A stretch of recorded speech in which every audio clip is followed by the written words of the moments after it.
To Legit Crypto, the place to be to discover all of your latest and upcoming legit projects. We really appreciate you joining us for today's AMA, and we hope to bring you some valuable insights during the next hour or so.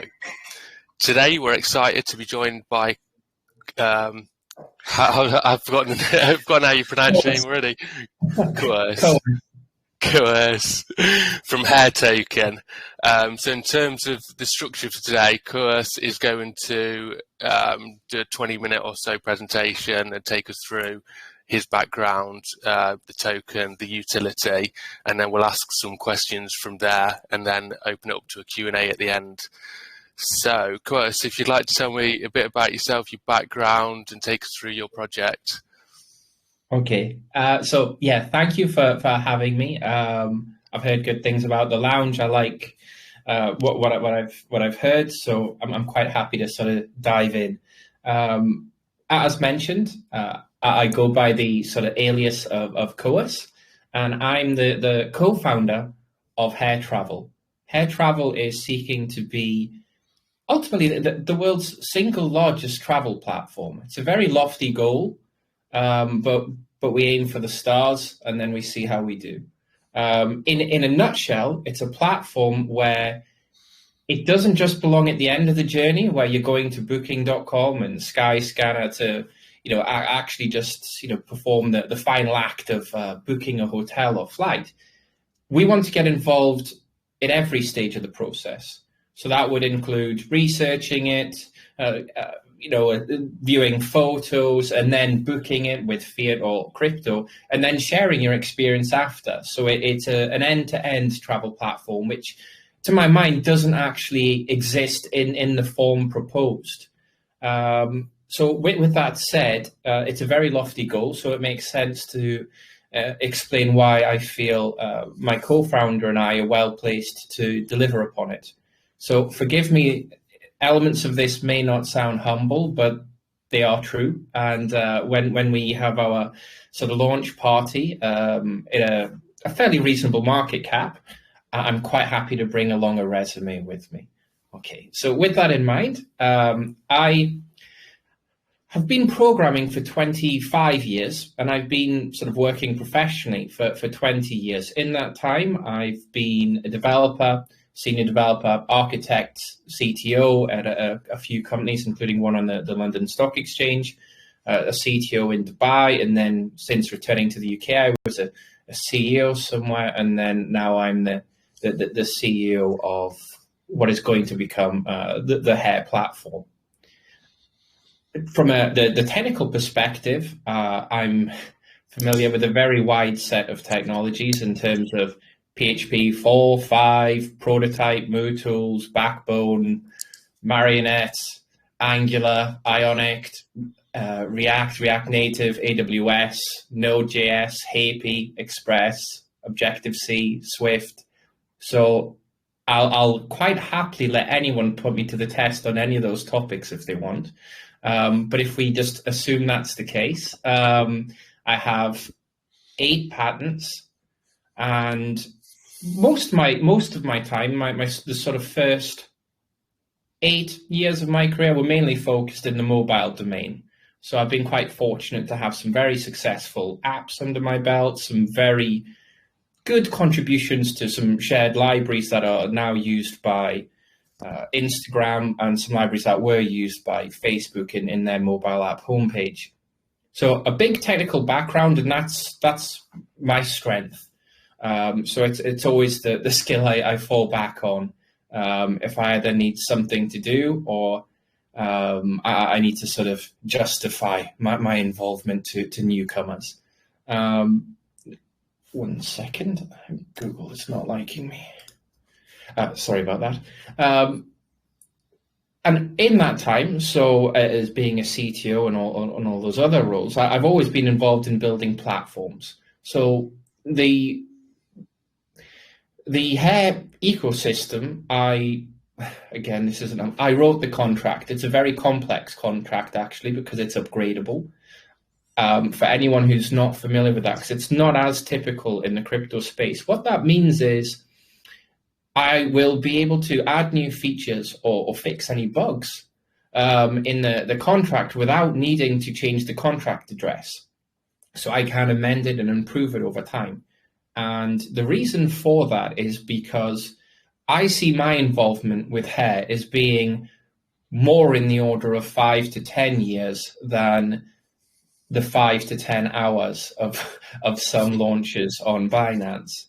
I've invested already 6 figures of my own money, and ultimately, and the sort of exit I'm looking for wouldn't be obviously for 6 figures. It wouldn't really be for 7 or 8 figures. I'm imagining a 5 to 10 year roadmap for a far bigger exit, either being acquired or doing an IPO or acquiring others, which would be the absolute ideal.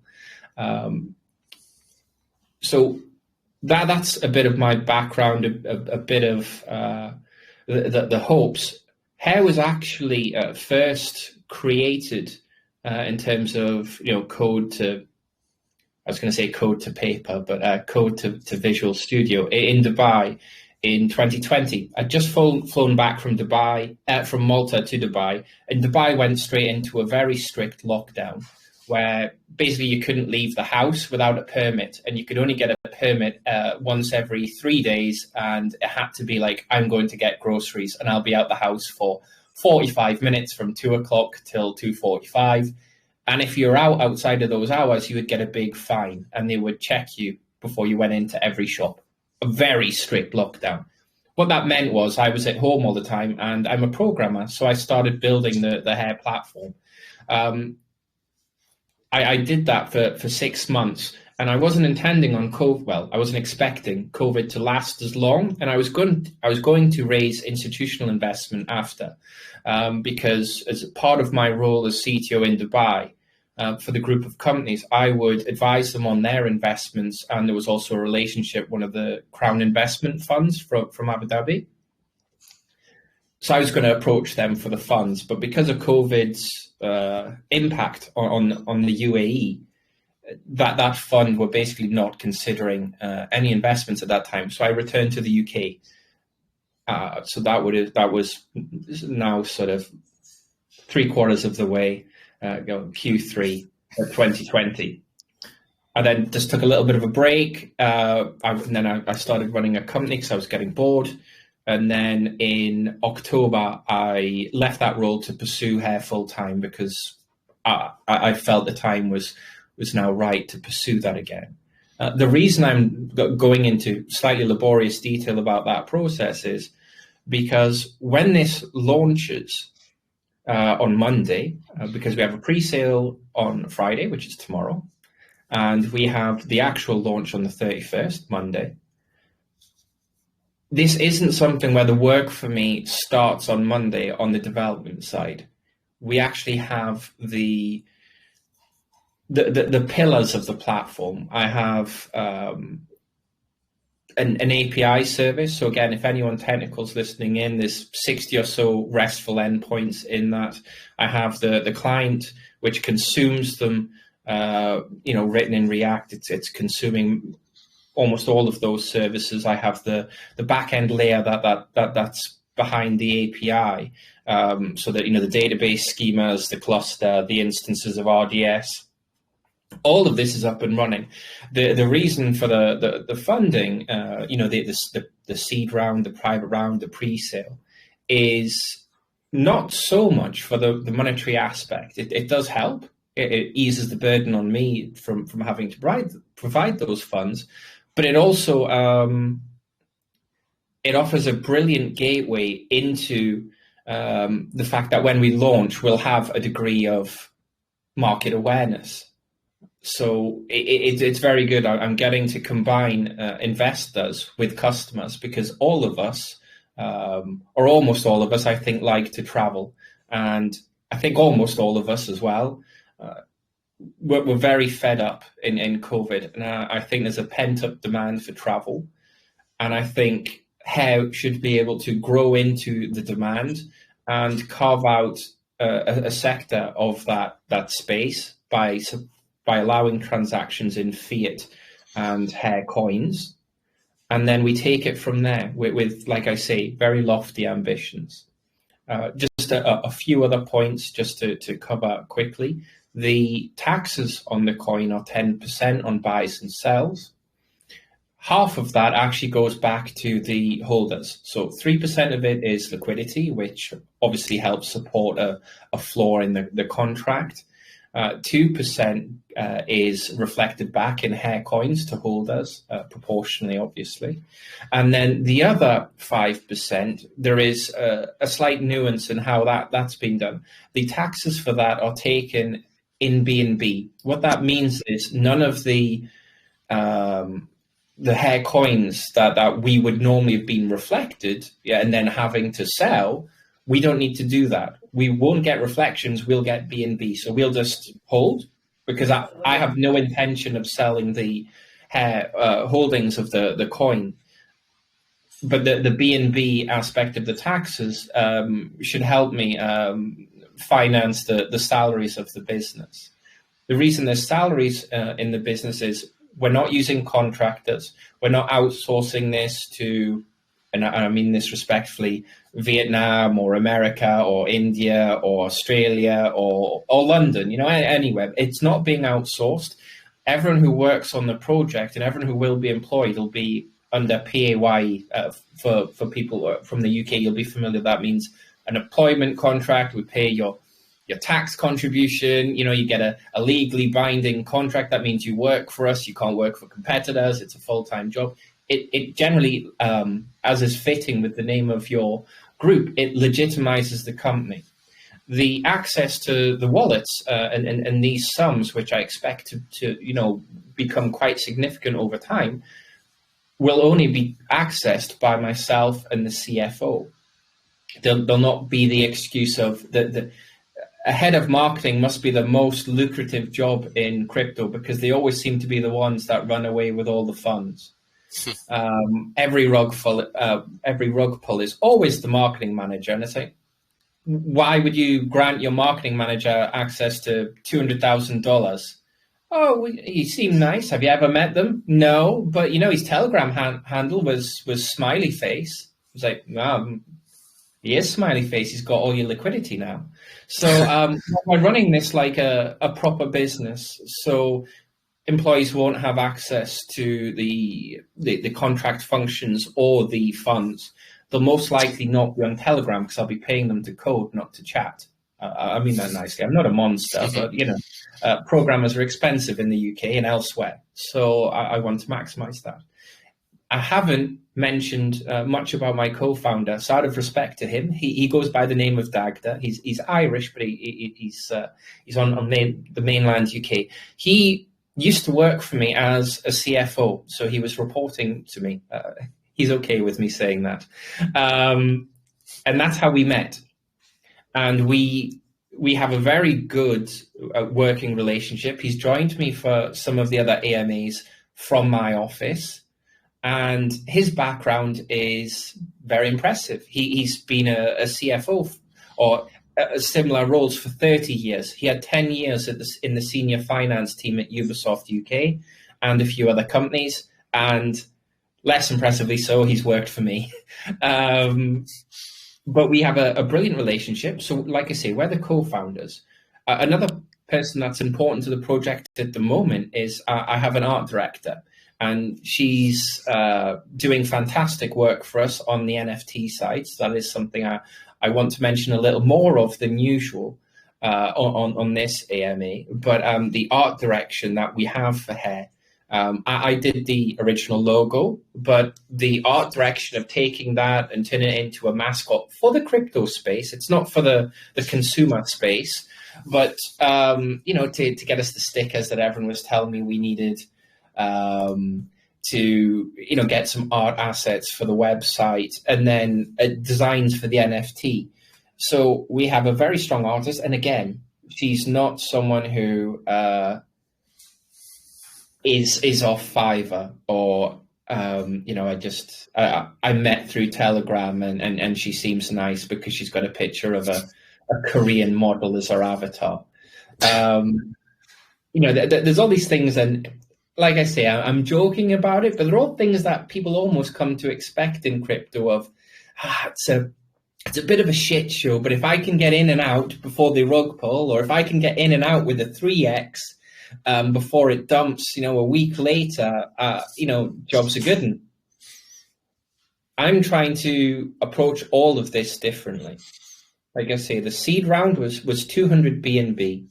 Everyone in that, I did an element of KYC on. I was like, will you be able to afford to pay your rent next week, next month? Can you still get Christmas presents if you buy in? And I wasn't saying it flippantly. I was wanting to make sure that everyone understood it was an investment in a business, not a pump and dump. And I'm very fortunate that many of those people are actually in this AMA crowd now. And again, with complete transparency in the Hare Telegram group, everyone who's a seed investor has that label.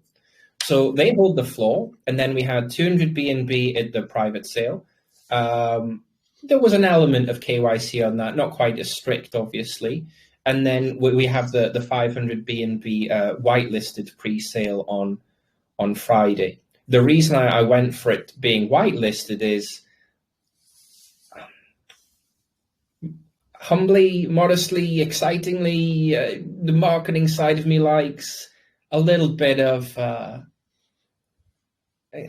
niche aspect. I want people to feel proud to be associated with the project. It's not a case of me being greedy and asking for 1,000 BNB or 10,000 BNB like some launch pads recently. It's 500. And I promise you, and I think we're all aware of this, we're seeing the demand for whitelist spots. I could have closed far higher. The reason I'm not doing that is because I'm not going anywhere. I don't need to make a land grab on Friday, because on Monday is, where the decline starts to happen. Actually, it's the inverse. It's a bit of a show of faith in the community in the pre-sale for the 500 BNB. And we have lots of people that I believe are going to be buying in the weeks to come, because we're still going to be around in years to come. You're going to be able to go to sleep at night and wake up, and the tax won't have went from 4% to 40% to lock you in, or we'll not say there's a bug in the contract and it's going to take us 4 weeks to fix it. We're running this like a proper business, so I wanted everyone to realize that this is a business. And I believe people are starting to see the difference. So with all of that said, I can mention the NFT just in passing, and then I'll shut up. Yeah, go for it. So for the NFT, I want an NFT that has genuine utility, because as pretty as some of the pictures are, or actually as hideous as some of the pictures are, because to be honest, I wouldn't hang a bored ape in my hallway, because if my mother walked in the house, she'd be like, I've got an ape with an earring on the wall, and if I said, oh well, it's worth, $50,000 or something, she'd probably just say, stop wasting your money. I wanted something for the NFT that's a genuine piece of collectible art, but I wanted the utility to provide the floor of the price. So in the first instance, the NFT is going to grant you lounge access to airport lounges around the world. And we have a commercial relationship with the world's largest provider of lounges. And it's becoming a very warm relationship. So we're actually going to hopefully prioritize getting that aspect of the NFT and the utility out basically as soon as I can get the commercials done. They're telling me it'll take 2 months, but they've not worked with me before. So I want to see if I can actually just get them down to like a month or something. If they send me an email, they get replies within a few minutes. So they're starting to see the difference. So there's an NFT to come very soon, but it's going to have utility. It might offer discounts for your travels, or things like hotel tier upgrades, with Marriott Bonvoy, or maybe with Emirates Skywards, it's a silver or a gold tier by holding a certain rarity of the NFT. But I'll not go into that too much, because I want to also give you the chance to ask questions. I feel that's a bit of a whistle stop of everything, but I'm more than happy to answer any questions you have. Yeah, perfect. That all sounds really good. Like for me, when you've got like a strong utility, I think you need an even stronger team behind it. And I think you've already shown with your experience, you and your co-founder, that you've got the experience and the ability to take this somewhere pretty special. So, just on the team side of it, what's the size of the team at the moment? Okay, at the moment there is 4 of us. The reason there's only 2 on the website is because, and I mean this with respect to the art director, people are investing in the 2 co-founders because we are at the moment the executive team. We steer the company. We're the ones who reach out and do the commercials. We decide what's important. That is ultimately spelled out in the roadmap, but all of these other day-to-day decisions are made by us as co-founders, and ultimately the project lives and dies based on our choices. The programmers that will come are going to be poached away from people who have worked for me before. I know this is recorded, but I don't think I'll be hearing this, but that's how I know I'll get good programmers, because they're people I've trained. So there's going to be, I'm aiming for the very blunt answer. I'll not give long-winded answers to everything. I'm aiming for the end of this calendar year. I would expect our team to probably be in the region of around 30 people. I do have an organogram, which sounds very phallic in nature, but it's an org chart for the business. Sorry, I love making a dad joke.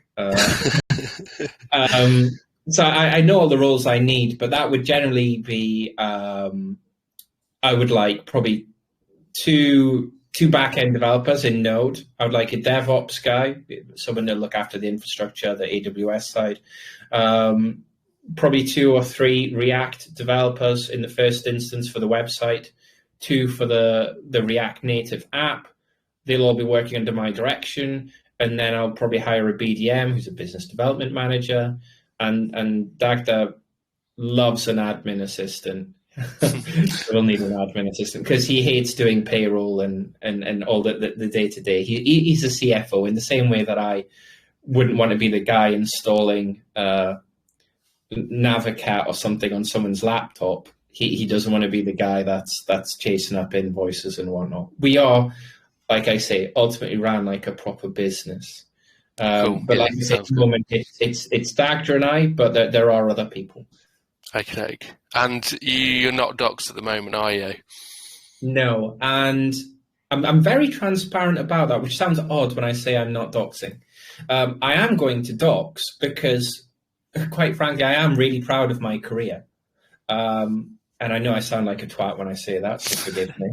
No, it's good to be confident and but what it is at the moment, like for example, in November, I went to Budapest for a month, and I was actually going to do a video AMA from there. But the Hare merchandise I had made wasn't to the quality I expected, and I wanted to wear it on the video AMA. It's not a case of me feeling there's any issue with me. It's more a case of, as you'll know, Mark, in the UK, if I have a company at company's house, then it has the company's address, the director's address. I don't want someone knowing that I'm in New York this week, so my house and my things are unattended because you might get a crazy turning up. It's more for that. Basically, once I feel the community is really comfortable and settled and mature, I'm more than happy to dox. Or if the market cap goes up to, I've promised that if it goes up to, when it goes up to 150, because I generally believe it will, there's going to be a party in Dubai. I already know the venue. I already have a film crew lined up because I want it to be part of a pilot episode, which I've not mentioned to people, but there's going to be a film crew there. Because I want to document this. I wanted to. This is something I've not said on an AMA before. I really like the idea of this actually becoming some sort of like fly on the wall documentary series, either on YouTube or ideally something like Netflix, where it's like, this is what it's like to set up a crypto startup. So I want to have the meetup in Dubai. I'll pay for the drinks. I'll pay for the venue. I already know the venue. Because I used to live in Dubai. It's Palazzo Versace. It's really nice. I've already spoken to them. I know how much it's going to cost me. I want to film that. I want to meet people. I want to talk about the project, but I also want to leverage that for marketing. And also, the reason for me not doxing is because eventually I'm going to be able to leverage that. There's a quote here which will sound a madness, but it makes sense. There's often a quote about war, which is, and I don't recall who it's by, but it was, if you give a man a flag, he'll die to protect it. And what I'm meaning there is I'm trying to give a persona, an identity, as something for people to almost rally behind a little bit. It's probably cooler for people imagining what I'm like than actually realizing, oh, I'm a normal guy who's had a good career. You know, I'm not a Greek god or anything. I love the hype of it. You know, how I can brand it, how I can leverage it. I love that aspect of it because there's always a method in my madness, I think. So like I say, Dubai was, everyone's thinking, oh, it's Dubai because seemingly that's where you go when you're successful. But it's actually because I can film it, get good footage, and at the same time I can reach out to some of my investor friends while I'm there. So it's 3 birds with 1 stone. I like it. Boxing, but yeah. I also like the confidence and the forward planning that you're already thinking about 150 market cap. So a lot of tokens are looking at, let's launch, put a week's marketing in, and then just see how it goes.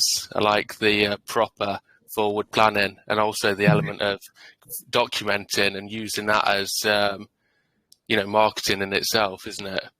Yeah, so that's why I've been numbering all the AMAs and everything. I have actually took lots of photos of things. There was, I think it's 2 weeks ago now, I got the legal papers for some of the design elements that I've protected.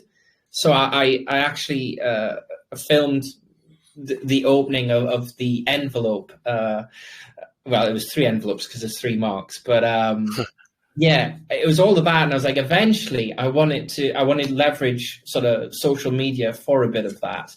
And I always have plans within plans. It's just a case of people now are starting to have enough confidence that I'll tell them when it's appropriate. But when I'm not telling people stuff, it's not because I'm being deceptive. It's just because there's a rationale to it. Because I'm not running this project, just to make a graph look good. The business, I look after the business, the chart looks after itself. If I continually deliver, if I'm going to keep doing the AMAs after launch. I've already got Tuesday and Wednesday booked out next week after the launch. It's obviously not a rug pull, or I'd not be spending more money. Mm-hmm. If I stick around, which I will, Dagda will be taking a more hands-on role, but he'll be talking people through numbers and Is he full-time in this already, or is he employed at the moment? He isn't. Well, he's. I'm not paying him a full-time salary. So he is doing full-time work, but he's also full-time on this, bless him.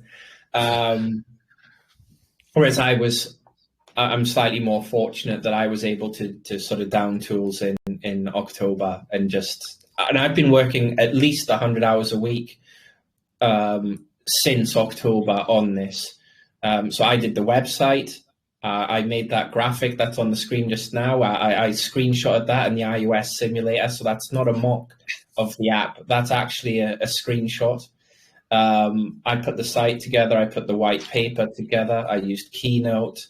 I've written the contract. I wrote all the test coverage for the contract because it automatically tests itself using something called Mocha and Pci to run the tests.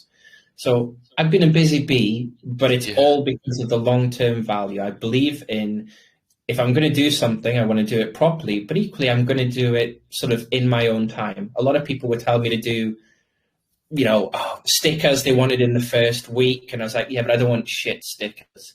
They wanted a white paper after the first day, and I was like, I want to put a bit more thought into the white paper. There is actually a second edition of it, but I'm going to publish it after launch because it's actually a case now of I believe the best thing for me to do is not rock the boat at all before tomorrow. I want everyone to feel comfort with what's on the website, what I'm saying, and then anything after that will be an improvement. But that's the white paper. I'm quite proud of it. I know on a mobile it's not. This is actually a really good example of the attention to detail, I think. So some people have an issue that on mobile, it's landscape. The reason it's landscape is because, and I've not said this before, when I go to Dubai, I'm going to have to put this on a TV screen. And if it was portrait, everyone would then say it looks shit being portrait. So I know that all the investment decks that I normally get in the real world are actually landscape. Again, even all these photos in here, I actually bought the image rights to. So most of them are from iStock, but I actually paid for them. They're not just freebie photos. And there's a proper architectural diagram there where you're scrolling past. And there is actually more meat in there than I think some people realize, because most people just look at when launch, what market cap, what token supply. That's good enough for me. I wanted to laboriously try and get across that this is different. I think if people's biggest criticism is the fact that it's landscape, I think you're doing something right, to be fair. Can I just jump in with a question here, because I'm intrigued by something that I don't know the answer to. And what's the story behind the name? Because I've got a feeling there's a deep meaning behind this. I don't know why. I'm not going to announce it yet, but there's two design marks that I have that I can. One is Hare and one is the H. There is a third, which is the actual platform itself. So it's a brilliant question. I'm sorry I can't answer it in full just now, but Hare.travel is only going to be the website for investors. Okay, this is clearly aimed at the crypto market, this website. You cannot mix in booking your holiday on the same site as having a white paper. Ultimately, I want it to be a travel website that you could send to your wife, your mom, your father. If you have a child who's at uni or something and want to have a gap year, you could send them to the link, and they're like, "Great, I can understand this site." And if they have crypto, more power to them, because it'll be cheaper again than the rivals, because we are going to have to compete on price. Because as nice as I think the Hare brand is, and as nice as I believe that the platform will be, price is a massive factor as well. So we will be able to compete on price. Okay, great. Yeah, I've got a couple of questions on that in terms of the platform, but I think if we can just quickly run over the seed, private, pre-sale, things like that, and then we'll get into the meat of the actual platform itself. So for those that don't know, you've mentioned 200 BNB at seed. Yeah. And what was the discount on that versus launch price? 10%. Okay, great. 10%, fine. And private? 5%. And then pre-sale is launch price, is that right? That is correct, because I'm making sure there is demand at launch. Can I just ask I must admit, I know they're not very generous discounts, but they are with what's coming. Yeah, no, I think it's better doing it that way, definitely. Otherwise, you're just going to get pump and dump, aren't you? Yeah. A quick one on that. When you held those sales, did you convert it or did you keep it as BNB? You know what? I screwed myself a little bit on this, but I'm actually proud of it. I kept it as BNB for the simple reason that I wanted it at any point I felt that it wasn't going to go as planned, I would have refunded everyone. So that's why I didn't convert it. Yeah, that's a fair enough reason. I wish I did. I wish I did. It would have been. It would have been a lot more now. But crypto and hindsight, man, that go together. Like, do you know what I mean? Exactly. But I always, if I make a decision for the right reasons, I never second guess it. So I'm proud that I made that call. And Dr. and I, when we had the conversation about it, it was that. And that actually means, if you think about it, that I was keeping it so I could refund people. I've actually served as the overdraft for every expense. So all the audits and everything have actually come out of my pocket. And if anyone was to look at those wallets, the private wallet is completely untouched. And I think there's only been 10 BNB taken out of the seed one. So I have continued to finance everything, even this hosting of this website. It's not on Namecheap, it's on AWS.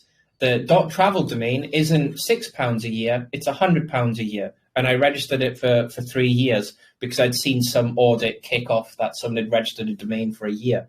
So there's been a lot of attention to this, but ultimately I'm bearing all the costs of it. And I'm happy to do that because, again, even more than I'm letting on, I know what's coming. Awesome. Yeah, great. I know there's going to be a lot of people interested in getting in on pre-sale. So it's 500 BNB. How many whitelist spots are there in total? Quite a few. Okay. I'm not going to say the exact amount because I don't want to deter people from that, because I've split it up into 2 tiers. And again, this is all about fairness. There are people who have been shilling this and inviting friends in since October.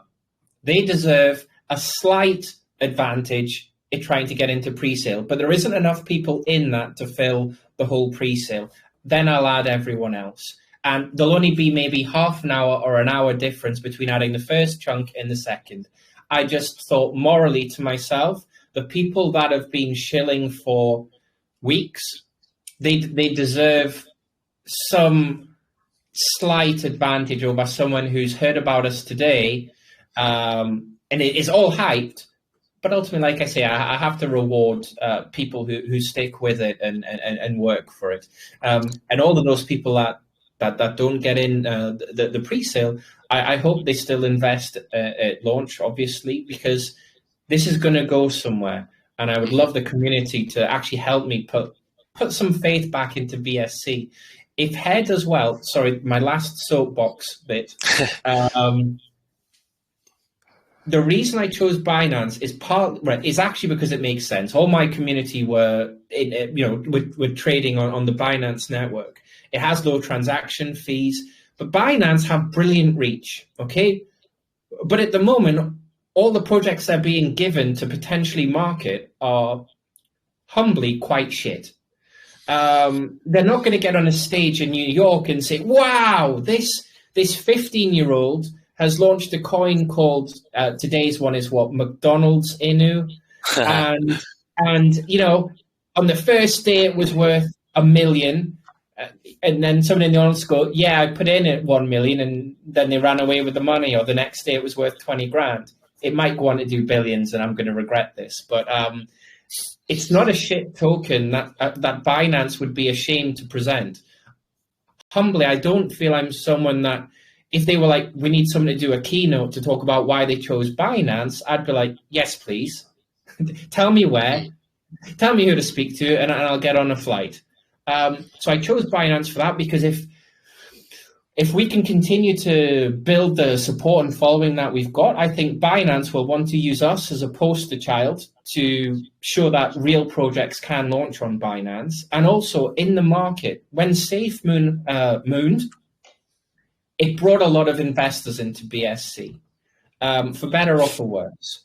I believe that when Hare does very well, it's going to bring investors back into BSC as well, because it'll just be a case of, well, it's not a complete shit show. There was at least 1 or 2 gems in there, and Hare was one of them.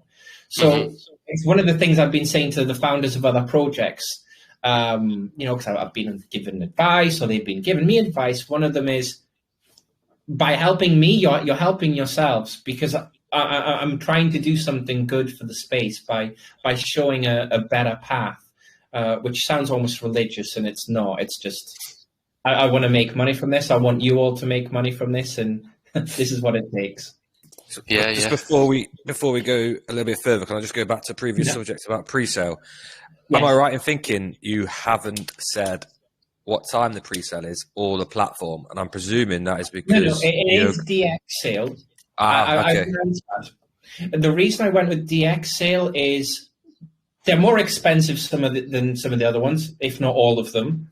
But they don't dump like Pink Sale. I've been speaking to them for 7 weeks, and they've been really good at answering my questions and threats of what happens when someone fakes the contract and stuff. They're like, don't worry, we'll get on it. And I'm like, great, because if you don't, that's one of my design marks they're using. And I was like, I know you're incorporated in the BVI. I'll send you a letter. So they've got the message.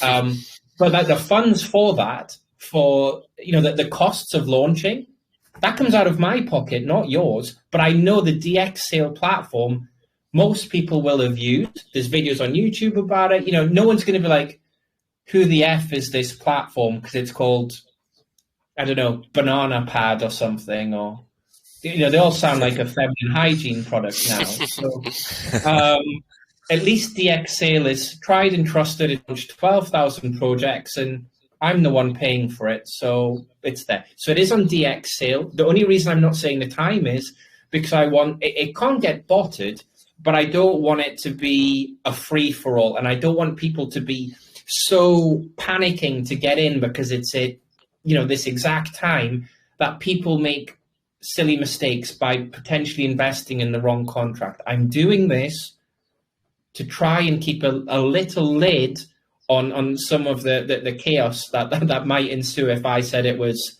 at midnight or something. Yeah. Because I know with the other platform that's really popular at the minute, they charge like a 2% fee, don't they? Is that similar to DX sale? I'm happy to tell you it's 2% they take, and then they take another 2%, but they lock that, right? The 2% they take is locked, and I've seen that. It's in the contract. It's vested. They sent me a page which shows all their vested holdings, so I know they don't dump. They also take another 2%, which is used for the liquidity balancer in Pancake Swap. And I verified that and I checked it. And then whatever it isn't used for the balancing in Pancake Swap, they send to a dead address. But these percentages are of the amount raised, because someone in the group was like, oh my God, they're going to have a big bag. And I'm like, 2% of 500 is 10. So it's 10 BNB at launch. Like, don't lose sleep over it.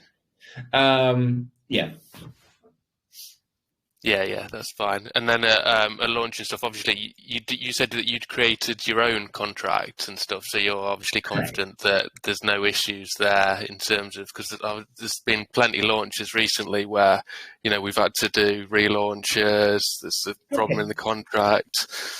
So on whoever's got the browser control, if they were to scroll down, I've got a link to the audit that was done by Solidity Finance. I chose Solidity Finance because they actually look at the code. They're not like, wow, you're using SSL, and it's like, scroll up. See the white button above the Hare wearing a hoodie? So that's yes. They found no issues with it, so it actually passed first time. I also had 3 notable people in the Solidity world look over it before I sent it to Solidity Finance, and respectfully, I've written tests against it.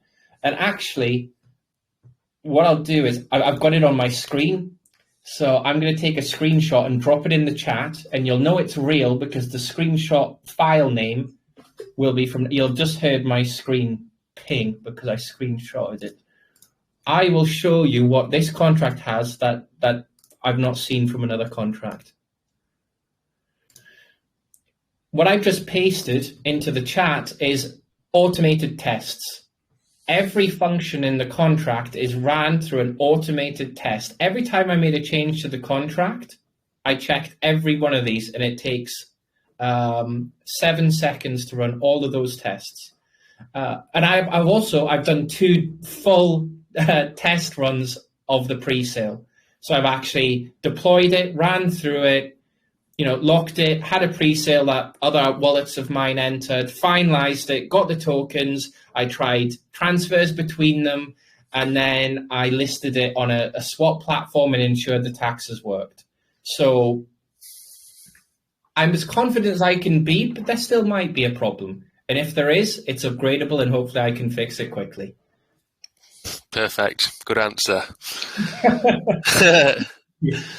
Right, I think let's get into the juicy bit then, the actual platform itself. Yeah, sure. So at the moment, obviously, the website that you've got is just investor focused, and the website that you're going to launch, is that going to be launched in conjunction with the app, or how's that going to work? As per the roadmap, and that's not me being funny, the website comes first, then the app. The reason for that is because I want to get the content into Google as soon as for the long tail SEO, and also because when I was working on it in Dubai, I was working on the website first, so it's further down the line. But it launched. It's probably going to be in the order of perhaps maybe 30, 40,000 pages, because at the minute it's already 24. It's about 32,000 pages now, and that's before I've added in the hotels and flights. Because there's 6,701 cities in 248 countries. There's a visa check for every country. There's a summary. There's a cuisine guide. There's other listings. So it's there's a lot in at launch. When's that website launching? Sorry, have you Q1. Q1. Q1. Yeah. And then the app is March, April. Q2? Is that right? Q2. Well, yeah, Q2. Yeah. So it's as that. I will be honest.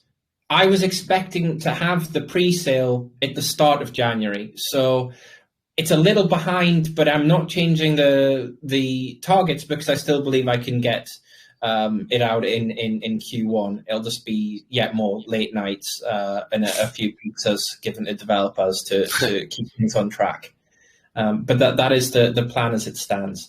So in phase 2, which is Q2, it was just actually it's phase 3, which is Q2. That would be the app and also the site taking crypto. So in the first instance, it's a site taking fiat. In the second delivery is the site taking crypto, which will be Hare coin, and the app will be released in parallel. I'm hoping to maybe speed up some of these things, but I'm always put a slightly cautious roadmap together.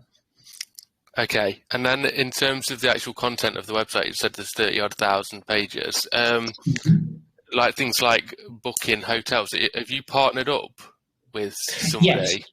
So some projects have the idea that's crazy that they contact the Hilton in Nottingham and then agree a deal, and then they add it, and then they add the Hilton in London, and then they add it. That's a madness because I want to have hundreds of thousands of hotels on this. Take forever. We have a relationship with the company. 1 second, I'll just answer this one and then you can go for it, Andy. We are integrating with the supplier that the hotels and stuff provide their data to. So we have one integration to get that data, and then we can also integrate with other suppliers to add more volume. Andy, you had a question? Yeah, how are you, buddy? I'm Andy, one of the co-founders of JoinCoin. I like to pop into the AMAs now and again and just see what projects are popping up. Cool. Just a quick question about you taking fiat crypto payments for the holidays and things like that in your native token. What happens with them tokens? So I'm assuming that holiday is going to have to be paid for in fiat at some point. So what happens with them tokens? So I was just a little concerned that it would cause sell pressure. Right. Okay. That's fine. So there's a few things in that. One is you are quite right. We'll have to pay for that hotel, and the reason why we, assuming it's a hotel, the reason why we pay for it straight away is because coins are volatile. Even if it swings 1%. We don't want to have 1%. You've paid us. You're now expecting to go to that hotel for the price you paid. We convert that instantly to fiat, and then the earning, the reflection from that goes to the holders. Okay. But if they pay in fiat, it's a depending on how there's going to be a reflection from that, and there's a few different ways we can do it. We can either convert the fiat to Hare and then have a reflection when it's sold, because we're gonna lower the taxes in line with market cap and daily volume, or the fiat transaction will go through as normal, and then we'll use the profits from that to do a buyback. If it's in Hare coin, there'll be the taxes that'll be lower, but there'll be a reflection from that, and then we'll convert. So it would be a sale. But to sell something, you need to buy it in the first place. Oh, of course. No, I was just curious about that. Was all. No, it's cool. It's a really good question. Just on that note, is there going to be any difference between paying in fiat and paying in Hare? Yes. Is there going to be? So half of the supply is being kept back for a community wallet, and one of that is, I think most bookings. Let's be honest. I'm aiming at a mass consumer product. The mass of the market pays in fiat. But what I want to do is, if someone pays in fiat, I can give them a reward in Hare, so they start getting used to Hare. So it might be, I've paid for my flight from Nottingham to New York in pounds, but I've maybe earned £25 back worth of Hare. And maybe when I get to New York, I'm going to book an amenity through the website and use that Hare. That will help convert them to the idea of using crypto. For people who have the Hare coin already, there will be an extra incentive to use it, because I'll offer an extra discount. Understood. Yep, cool. Looking into the detail, if somebody buys Hare, then they book a hotel, because your buy and sell taxes are 10%.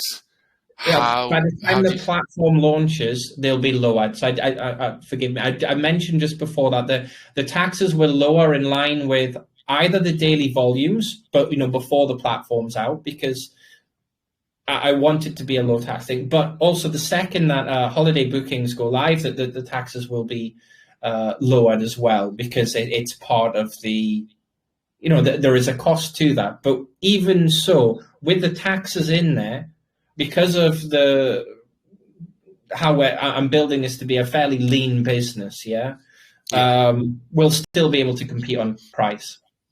Okay, yeah, because obviously that was my concern. If you pay in 10% tax and then you're trying to book a hotel, you're already paying more, aren't you? But Booking.com have thousands of staff. I most likely won't. And also, even if I did, because I would love the problem of having thousands of staff to pay, our cost of acquisition is intended to be lower because we're using long tail content into the search engine. So Booking.com have to get you to go to their site when you know where you want to go. You've already decided that sorry, I keep doing this. You've had enough of Nottingham. You want to go to New York, you go to Booking.com. If you're in Nottingham and you don't know where to go, you just want inspiration, you don't go to Booking.com, because you'd have to search for each place in turn. Instead, you'd go to the Hare platform. You're like, right, it's February. I want to go somewhere warm. I want to go somewhere with a British visa and all of this, or I don't mind if there's a quarantine period. I just want to get out of here. And we'll do that. And then you'll be like, well, where would I want to visit when I'm there? What plugs do I have to take? Because the rest of the world isn't as advanced as our humble British plugs. They like to change it up. This site will tell you all of that. It'll let you see exchange rates for then when you're there. It's because we'll get people earlier in the process. It's cheaper for us to acquire that traffic.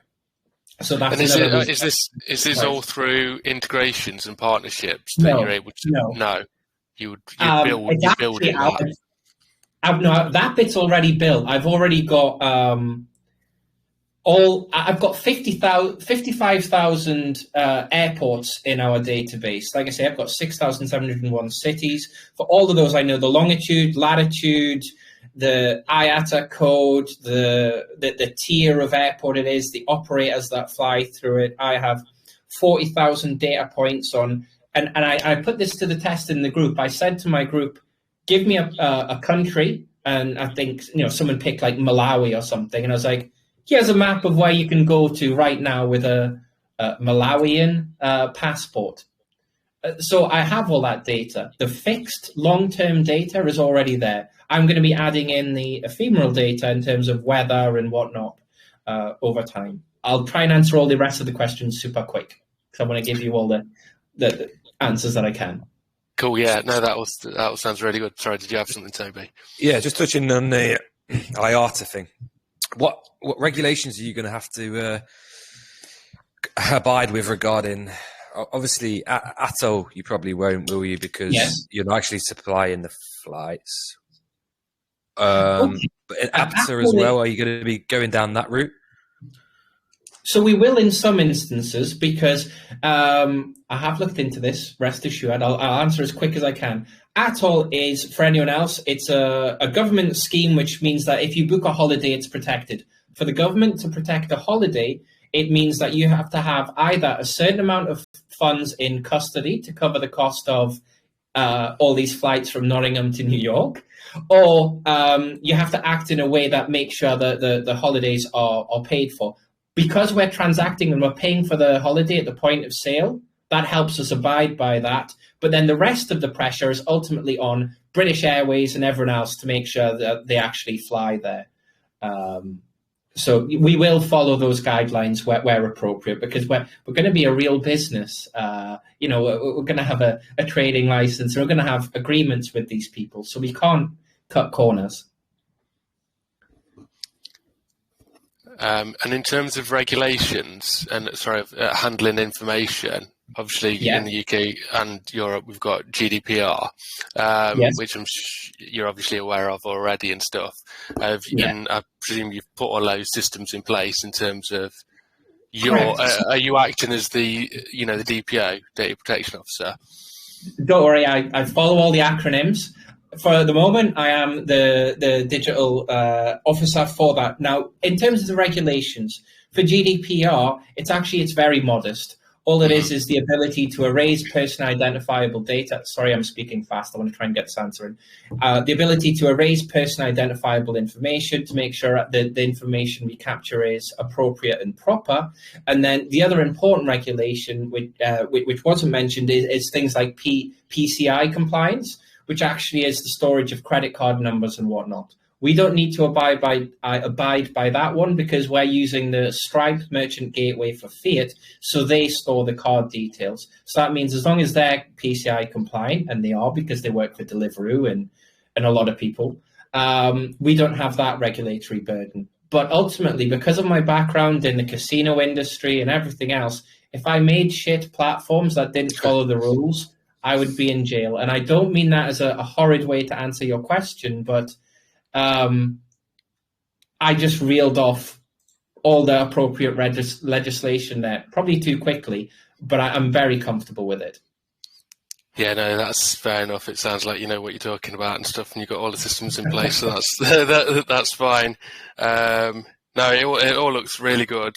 I love your experience. I love the utility. I think it definitely could be big. What was I going to say? You plan to reduce taxes, yes, and obviously get on big. I presume you want to get on bigger exchanges, longer term. As an investor, as a token holder, would they still benefit? Would you be still retaining reflections? So I'll have to answer this super quickly, but I want to make sure I answer it properly. The supply is 1 trillion tokens, and that's been market sized because I want the price of the token to approach something meaningful, so that when you're booking BA Nottingham to New York, it's not 52 trillion Hare or 59.87 million Hare. I want it to be something like, it's 10,000 Hare to go to New York, or it's 9,000 Hare to go to Mexico, or it's 30 Hare to go to Cornwall on the train. I want it to be meaningful, and one of the things that we'll do by getting on other exchanges, it legitimizes the product, but it also increases the trading volume and ultimately our profits. And because we can still do a profit share, as in we can still do an actual reflection or a buyback to appreciate the price of the coin, we can still offer a tangible long-term investment. Okay. Yeah, cool. Did you want to touch any more on the NFT and the utility behind it?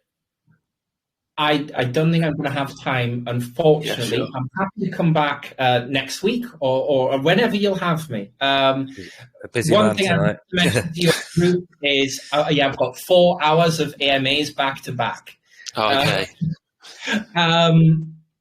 What was I going to say? Oh, I am happy, though, that the people in your group, and I'm sorry I've only really got to speak to the founders of it, but hopefully some people from my group have engaged with people from yours. I'm happy to give you as many whitelist spots as you feel you need to give away in your group, okay? Just make sure I get them by tomorrow lunchtime, please. Yeah, awesome. Will do. Thank you. Thanks very much for your time. Sorry. No, if anyone's got any questions, they can jump into your Telegram and, ask what they need to ask. Sorry, can I just ask a question, Toby? Sorry to interrupt the AMA. Yeah, sure.